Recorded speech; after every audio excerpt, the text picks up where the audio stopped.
Hello hi friends, welcome back to my channel. ನಾವು ವಾಸ ಮಾಡುವ ಮನೆ ದೊಡ್ಡದಾಗಿರಲಿ ಚಿಕ್ಕದಾಗಿರಲಿ, ಮನೆ ಯಾವಾಗಲೂ ನೀಟಾಗಿ ಕ್ಲೀನಾಗಿ ಇರಬೇಕಂದ್ರೆ ಈ ಕೆಲವೊಂದು ಅಭ್ಯಾಸಗಳಿಂದ ಮನೆ ಯಾವಾಗಲೂ ಕ್ಲೀನಾಗಿರ್ತದೆ. ನಾವು ನಮ್ಮ ಮನೆಯಲ್ಲಿ ಕೆಲವೊಂದು ಅಭ್ಯಾಸಗಳನ್ನು ರೂಢಿಸಿಕೊಂಡ್ರೆ ಸಾಕಾಗ್ತದೆ. ಸಣ್ಣ ಪುಟ್ಟ ಅಭ್ಯಾಸಗಳಿಂದ ಮನೆಯಲ್ಲಿ ಲಕ್ಷ್ಮಿ ಯಾವಾಗಲೂ ನೆಲೆಸಿರುತ್ತಾಳೆ. ಸಿಂಪಲ್ ಆಗಿರುವ ಅಭ್ಯಾಸಗಳು ಈ ವಿಡಿಯೋದಲ್ಲಿ ಶೇರ್ ಮಾಡ್ತಾ ಇದ್ದೀನಿ. ವಿಡಿಯೋವನ್ನು ಸ್ಕಿಪ್ ಮಾಡದೆ ಕೊನೆವರೆಗೆ ನೋಡಿ. ವಿಡಿಯೋ ಇಷ್ಟ ಆದರೆ ಲೈಕ್ ಮಾಡೋದನ್ನು ಮರಿಬೇಡಿ. ಮನೆಯ ಎಂಟ್ರೆನ್ಸ್ ಇಂದಲೇ ಲಾಗ್ ಸ್ಟಾರ್ಟ್ ಮಾಡ್ತಾ ಇದ್ದೀನಿ. First impression is the best impression. ಮನೆಯ ಮುಂದೆ ಈ ತರ ಕ್ಲೀನ್ ಆಗಿ ಇಟ್ಟಿರಬೇಕು. ಮನೆಯ ಮುಂದೆ ಈ ತರ ಹೂವಿನ ಗಿಡ ನೆಡೋದ್ರಿಂದ ನೋಡ್ಲಿಕ್ಕೆ ಸಹ ತುಂಬಾ ಚಂದ ಕಾಣ್ತದೆ. ಕೆಲವೊಂದು ಗಿಡದಲ್ಲಿ ಹೂ ಬಿಡುದಿಲ್ಲ, ಶೋಗೆ ಅಂತ ನಾವು ನಟ್ಟಿರ್ತೀವಿ. ಮನೆ ಮುಂದೆ ಗ್ರೀನ್ ಆಗಿರೋದ್ರಿಂದ ಸುಂದರವಾಗಿ ಕಾಣ್ತದೆ. ಮನೆ ಹೊಸ್ತಿಲು ತುಳಸಿ ಗಿಡದ ಹತ್ರ ಪುಟ್ಟದಾಗಿರುವಂಥ ರಂಗೋಲಿಯನ್ನು ಹಾಕಬೇಕು. ಪ್ರತಿದಿನ ಹೊಸ್ತಿಲನ್ನು ಹೊರೆಸಿ ಕುಂಕುಮ ಅರಿಶಿನ ಇಟ್ಟು ರಂಗೋಲಿಯನ್ನು ಹಾಕಬೇಕು. ಚಿಕ್ಕದಾದರೂ ಪರವಾಗಿಲ್ಲ, ರಂಗೋಲಿಯನ್ನು ಹಾಕಬೇಕು. ರಂಗೋಲಿ ಹಾಕಿದರೆ ಮನೆಯೊಳಗೆ ರಂಗೋಲಿ ದಾಟಿ ಯಾವುದೇ ನಕಾರಾತ್ಮಕ ಶಕ್ತಿ ಒಳಗೆ ಬರುವುದಿಲ್ಲ. ಪಾಸಿಟಿವ್ ಎನರ್ಜಿ ಜಾಸ್ತಿ ಆಗ್ತದೆ. ರಂಗೋಲಿಯನ್ನು ಕ್ಲೀನ್ ಮಾಡುವಾಗ ಬಟ್ಟೆಯಿಂದ ಕ್ಲೀನ್ ಮಾಡಬೇಕು, ಪೊರಕೆಯಿಂದ ಕ್ಲೀನ್ ಮಾಡಬಾರ್ದು. ಕೆಲಸಕ್ಕೆ ಹೋಗುವವರಿಗೆ ಸಮಯ ಇಲ್ಲ ಅನ್ನುವರು, ಡೈಲಿ ಹಾಕೋದಕ್ಕೆ ಸಾಧ್ಯ ಇಲ್ಲ ಅನ್ನುವರು, ಸಮಯ ಸಿಕ್ಕಿದಾಗ ಪೈಂಟಲ್ಲಿ ಇವಾಗೆಲ್ಲ ನೋಡಿ ಈ ಥರ ಸ್ಟಿಕ್ಕರ್ ಇದೆಲ್ಲ ಬರ್ತದೆ ನೋಡಿ, ರಂಗೋಲಿಯನ್ನು ಅಂಟಿಸಿ ಬಿಡ್ಬೋದು. ಈ ಥರ ಸ್ಟಿಕ್ಕರ್ ರಂಗೋಲಿ ಅಂಟಿಸಿದ್ರು ಶುಕ್ರವಾರ ಮಂಗಳವಾರ ಅರಿಶಿನ ಕುಂಕುಮ ಇಟ್ಟು ಪೂಜೆ ಮಾಡಲೇಬೇಕು. ವಾರಕ್ಕೆ 2 ದಿನ ಆದರೂ ಹೊಸ್ತಿಲು ಪೂಜೆಯನ್ನು ಮಾಡಲೇಬೇಕು. ಮನೆಯಲ್ಲಿ ಲಕ್ಷ್ಮೀ ಕಲೆ ಕೂಡಿ ಬರುವುದೇ ಮನೆಯ ಎಂಟ್ರೆನ್ಸ್ ರಂಗೋಲಿ ಮತ್ತು ಮನೆ ಎಷ್ಟು ಕ್ಲೀನ್ ಆಗಿದೆ ಅದರ ಮೇಲೆ ಡಿಪೆಂಡ್ ಆಗಿರ್ತದೆ. ನೆಕ್ಸ್ಟ್, ಮನೆಯ ಎಂಟ್ರೆನ್ಸ್ನಲ್ಲಿಯೇ ಚಪ್ಪಲಿ ಸ್ಟ್ಯಾಂಡ್ ಇಟ್ಕೊಂಡಿರ್ತೇವೆ. ಕ್ಲೋಸ್ ಆಗಿರೋ ಚಪ್ಪಲಿ ಸ್ಟ್ಯಾಂಡ್ ಇದ್ರೆ ಒಳ್ಳೆಯದು. ಇದರ ಒಳಗಡೆ ಇಡುವ ಚಪ್ಪಲಿ ಕೂಡ ಕ್ಲೀನ್ ಆಗಿ ಇರಬೇಕು, ಯಾವುದೇ ಬ್ಯಾಡ್ ಸ್ಮೆಲ್ ಬರಬಾರ್ದು. ಆವಾಗವಾಗ ಚಪ್ಪಲಿ ಸ್ಟ್ಯಾಂಡನ್ನು ಕ್ಲೀನ್ ಮಾಡ್ತಾ ಇರಬೇಕು. ಚಪ್ಪಲ್ನಲ್ಲಿ ತುಂಬ ಗಲೀಜಿದ್ರೆ ಚಪ್ಪಲಿಯನ್ನು ಸ್ಟ್ಯಾಂಡಿನಲ್ಲಿ ಇಡಬಾರ್ದು. ಕ್ಲೀನ್ ಮಾಡಿ ವಾಶ್ ಮಾಡಿ ನಂತರ ಚಪ್ಪಲನ್ನು ಸ್ಟ್ಯಾಂಡಲ್ಲಿ ಇಡಬೇಕು. ಚಪ್ಪಲ್ ಸ್ಟ್ಯಾಂಡನ್ನು ನೋಡಿ ಈ ಥರ ಕ್ಲೋಸ್ ಮಾಡಿ ಇಟ್ಟಿರಬೇಕು. ಬೆಳಿಗ್ಗೆ ಎದ್ದ ತಕ್ಷಣವೇ ವಿಂಡೋ ಡೋರನ್ನು ಓಪನ್ ಮಾಡಿ ಇಡಬೇಕು. ಸೂರ್ಯನ ಬೆಳಕು ಮನೆಯ ಒಳಗೆ ಪ್ರವೇಶ ಮಾಡುವಂತೆ ಅವಕಾಶ ಮಾಡಿಕೊಡಬೇಕು. ಎಷ್ಟು ಮನೆಯಲ್ಲಿ ಗಾಳಿ ಬೆಳಕು ಇರ್ತದೆ ಅಷ್ಟೇ ಮನೆಯಲ್ಲಿ ಪಾಸಿಟಿವ್ ಎನರ್ಜಿ ಇರ್ತದೆ. ಉರುಳಿ ಬೌಲಿನಲ್ಲಿ ನೀರು ಮತ್ತು ಹೂವನ್ನು ಹಾಕಿ ಇಡಬೇಕು. ಇದನ್ನು ಹಾಲಿನಲ್ಲಿ ದೇವರ ಕೋಣೆಯಲ್ಲಿ ಇಡಬಹುದು. ಶುದ್ಧವಾಗಿರುವ ನೀರು ಹಾಕಿ ಪಚ್ಚೆ ಕರ್ಪೂರ ಜಾವದ ಪೌಡರ್ ಹಾಕಿ ಹೂವನ್ನು ಹಾಕಿಡಬೇಕು. ಒಳ್ಳೆ ಪರಿಮಳ ಬರ್ತದೆ ಮನೆಯೆಲ್ಲ. ಇದನ್ನು ಮನೆಯಲ್ಲಿ ಇಡೋದ್ರಿಂದ ಸಕಾರಾತ್ಮಕ ಶಕ್ತಿ ಮನೆಯಲ್ಲಿ ಇರ್ತದೆ. ಮನೆಯಲ್ಲಿ ನೆಗೆಟಿವ್ ಕಡಿಮೆ ಆಗಬೇಕಂದ್ರೆ ಮುಖ್ಯವಾಗಿ ಮನೆಯಲ್ಲಿ ಧೂಪವನ್ನು ಹಾಕಬೇಕು. ಧೂಪ ಹಾಕೋದಕ್ಕೋಸ್ಕರ ಇವಾಗ ಡಿಫ್ರೆಂಟ್ ಆಗಿರುವಂಥ ಧೂಪದ ಕೋನ್, ಸಾಂಬ್ರಾಣಿ ಕೋನ್ ಎಲ್ಲ ಕೂಡ ಸಿಗ್ತದೆ. ನಿಮ್ಮ ಹತ್ರ ಯಾವುದಿದೆ ನೋಡಿ ಅದರಲ್ಲಿ ಹಾಕ್ಬೋದು. ಡೈಲಿ ಧೂಪ ಹಾಕಬೇಕು. ಡೈಲಿ ಧೂಪ ಹಾಕಲಿಕ್ಕೆ ಆಗೋದಿಲ್ಲ ಆದರೆ ವಾರಕ್ಕೆ 3 ಸಲ ಆದರೂ ಧೂಪ ಹಾಕಬೇಕು. ಮನೆಯಲ್ಲಿ ಗೆಂಡ ಇದ್ದರೆ ಅದರಿಂದ ಸಹ ಹಾಕ್ಬೋದು. ಮನೆಗೆ ಫುಲ್ ಎಲ್ಲ ಕಡೆ ಧೂಪವನ್ನು ಹಾಕಬೇಕು, ತುಂಬಾ ಒಳ್ಳೆಯದು. ಮನೆಯಲ್ಲಿ ಪಾಸಿಟಿವ್ ಎನರ್ಜಿ ಹೆಚ್ಚಾಗಿರಬೇಕಾದ್ರೆ ಮನೆ ಕ್ಲೀನ್ ಆಗಿರಬೇಕು. ಮನೆಯಲ್ಲಿ ಮೂಲೆಯಲ್ಲಿ ಬೇಡವಾದ ವಸ್ತುಗಳನ್ನು ತುಂಬಿಸಿ ಇಡುವುದು, ಧೂಳು ತುಂಬಿರೋದು, ಜೇಡರ ಬಳೆ ಕಟ್ಟಿರೋದು ನೋಡಿ ಈ ಥರ ಎಲ್ಲ ಇರಬಾರ್ದು. ಮನೆ ಕ್ಲೀನಾಗಿ ಇರಬೇಕು. ಮನೆಯೊಳಗೆ ಎಂಟರ್ ಆದ ತಕ್ಷಣ ಟಿವಿ ಯೂನಿಟ್ ಇರ್ತದೆ ನೋಡಿ, ಇದನ್ನು ನಾವು ಡೈಲಿ ಕ್ಲೀನ್ ಮಾಡಬೇಕು. ಯಾವ ಏರಿಯಾ ಎಲ್ಲ ಬಂದ ಕೂಡಲೇ ಕಾಣ್ತದೆ ನೋಡಿ ಆ ಏರಿಯಾವನ್ನು ನಾವು ಪಾಯಿಂಟ್ ಔಟ್ ಮಾಡಿ ದಿನಾಲು ನಾವು ಅದನ್ನು ಸಿಂಪಲ್ ಆಗಿ ಡಸ್ಟಿಂಗ್ ಮಾಡಿದರೆ ತುಂಬಾ ಒಳ್ಳೆಯದು. ನೋಡಿ ಈ ಥರ ಮೇಲಿಂದ ನೋಡಿದಾಗ ಅಷ್ಟು ಧೂಳಿಲ್ಲ, ಏನೂ ಇಲ್ಲ ಅಂತ ಅನಿಸ್ತದೆ. ಆದರೆ ಒಂದು ಬಟ್ಟೆ ಹಿಡ್ಕೊಂಡು ಒಂದು ಸಲ ಒರೆಸಿ ನೋಡಿದಾಗ ಎಷ್ಟು ಗಲೀಜಾಗಿದೆ ಅಂತ ಕಾಣಿಸ್ತದೆ. ಟಿವಿ ಕ್ಯಾಬಿನೆಟ್ ಮೇಲೆ ಆಗಿರ್ಬೋದು, ಬಾಗಿಲು ಕಿಟಕಿ ಮೇಲೆ ಧೂಳು ಒರೆಸದೆ ಹಾಗೆಯೇ ಬಿಟ್ಟಿರೋದು ಎಲ್ಲವೂ ಕೂಡ ನೆಗೆಟಿವನ್ನು ಜಾಸ್ತಿ ಅಟ್ರಾಕ್ಟ್ ಮಾಡ್ತದೆ. ವಾರಕ್ಕೆ 1 ಅಥವಾ 2 ಸಲ ಯಾವಾಗ ಸಮಯ ಸಿಗ್ತದೆ ನೋಡಿ ಆವಾಗ ನಾವು ಇದನ್ನು ಕ್ಲೀನ್ ಮಾಡಬೇಕು. ಡೈಲಿ ಸಿಂಪಲ್ ಆಗಿ ಟೆಸ್ಟಿಂಗ್ ಮಾಡಿದರೆ ತುಂಬಾ ಒಳ್ಳೆಯದು. ಫೋಟೋ ಫ್ರೇಮ್, ಗಡಿಯಾರ, ಕನ್ನಡಿ ಮೇಲೆ ಜಾಸ್ತಿ ಧೂಳಿರ್ತದೆ, ನಾವು ಕ್ಲೀನ್ ಮಾಡ್ತಾ ಇರಬೇಕು.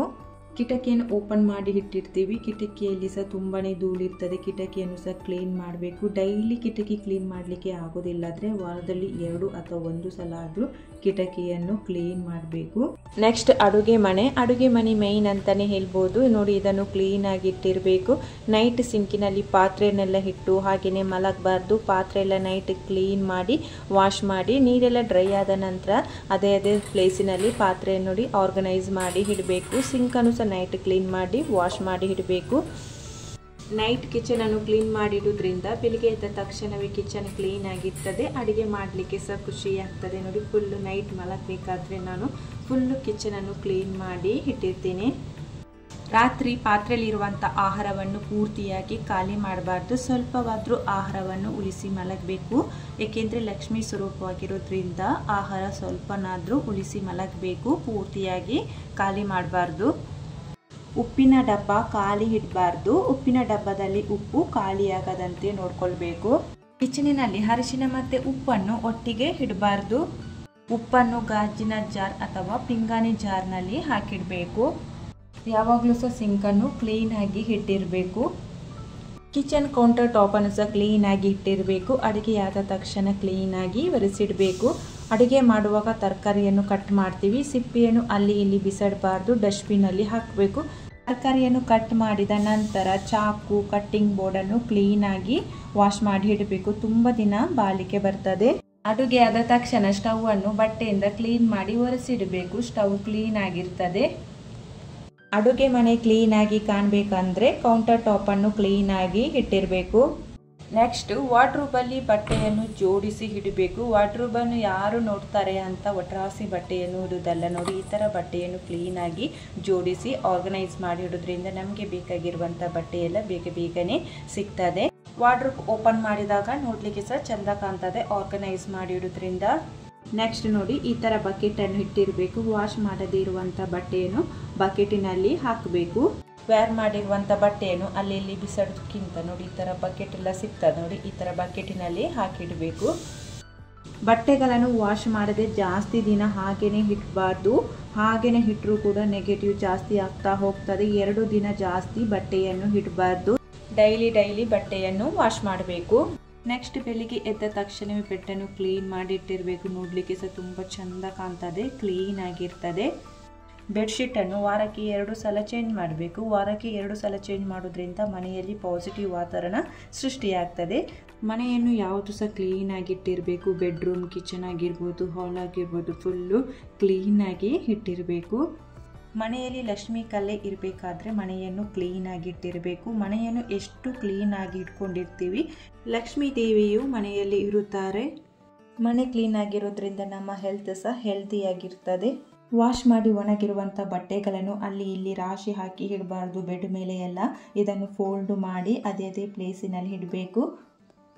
ವಾರ್ಡ್ರೂಮ್ನಲ್ಲಿ ಆರ್ಗನೈಸ್ ಮಾಡಿ ಇಡೋದ್ರಿಂದ ರೂಮ್ ಸಹ ಕ್ಲೀನಾಗಿರ್ತದೆ. ಅದೇ ಪ್ಲೇಸಿನಲ್ಲಿ ಬಟ್ಟೆಯನ್ನು ಇಡಬೇಕು. ನೆಕ್ಸ್ಟ್ ಡೈಲಿ ಮನೆ ನೆಲವನ್ನು ಒರೆಸಬೇಕು. ನೆಲ ಒರೆಸುವಂಥ ನೀರು ತಗೊಂಡಿದ್ದೆ. ನೀರಿಗೆ ಸ್ವಲ್ಪ ಉಪ್ಪು, ಅರಿಶಿನ, ಕರ್ಪೂರ, ನಂತರ ಇದಕ್ಕೆ ಪಟಿಕವನ್ನು ಪೌಡ್ರ್ ಮಾಡಿ ಹಾಕ್ತಿದ್ದೇನೆ. ಚೆನ್ನಾಗಿ ಮಿಕ್ಸ್ ಮಾಡಬೇಕು. ಡೈಲಿ ನೆಲ ಒರೆಸೋದ್ರಿಂದ ನೆಗೆಟಿವ್ ಎನರ್ಜಿ ಕಡಿಮೆ ಆಗ್ತದೆ. ನೆಲ ಒರೆಸುವ ನೀರಿಗೆ ಈ ವಸ್ತುವನ್ನು ಹಾಕಿ ನೆಲ ಒರೆಸೋದ್ರಿಂದ ತುಂಬಾ ಒಳ್ಳೆಯದು. ಮನೆಯಲ್ಲಿರುವಂಥ ನೆಗೆಟಿವ್ ಎನರ್ಜಿ ಕಡಿಮೆ ಆಗ್ತದೆ.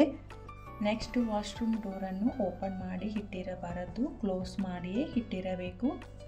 ನೆಕ್ಸ್ಟ್ ಕಸ ಗುಡಿಸುವಾಗ ಮೈನ್ ಡೋರಿಂದ ಕಸ ಗುಡಿಸ್ತಾ ಬರ್ತೀವಿ. ಈ ರೀತಿಯಾಗಿ ಮೈನ್ ಡೋರಿಂದ ಹೊರಗಡೆಯಿಂದ ಕಸ ಗುಡಿಸ್ತಾ ಬರಬಾರ್ದು. ಮನೆಯ ಒಳಗಡೆಯಿಂದ ಹೊರಗೆ ಕಸ ಗುಡಿಸಿ ಮನೆಯ ಮುಖ್ಯ ದ್ವಾರದ ಹತ್ತಿರ ಕಸವನ್ನು ತೆಗಿಬೇಕು.